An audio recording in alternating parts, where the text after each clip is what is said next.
In today's video, I'm going to teach you how to stop sharing a file in Google Drive on a computer. By the end, you'll know exactly how to remove someone's access to a file or folder and what to look for to make sure the change sticks. First, open a web browser and go to drive.google.com. Any modern browser will work. If you're not already signed in, you'll be prompted to log into your Google account. Use the account that owns the file or has permission to manage sharing. If you don't have the right level of access, you may be able to view the sharing settings but not change them. Once you're in Google Drive, locate the file or folder you want to stop sharing. You can browse in My Drive or use the search bar at the top to quickly find it by name or type.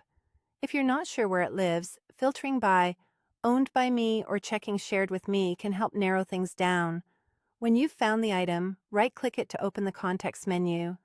If right-click isn't convenient, you can also select the file and look for the Share button near the top of the page. Both options take you to the same place. Click Share. In the sharing window, you'll see a list of people who currently have access, along with their access levels, like viewer, commenter, or editor. You might also see indicators showing who is the owner. Take a moment to confirm you're editing the correct file or folder, especially if it has a similar name to others. Find the person you want to remove. If the list is long, you may need to scroll. Next to their name, click the Access Level drop-down.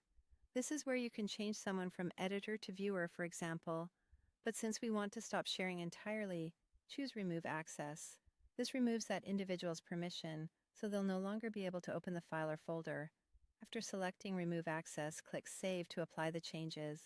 Saving confirms the update and ensures it takes effect immediately. If you're managing a folder, removing a person at the folder level typically removes their access to the items inside, unless those items were shared with them individually. Also, if you don't see the option to remove someone, it may be because you're not the owner or don't have sufficient permissions. In that case, you'll need to contact the owner. That's it. You've successfully stopped sharing your file or folder with that person. If this video helped, please like, subscribe, and share. Thanks for watching.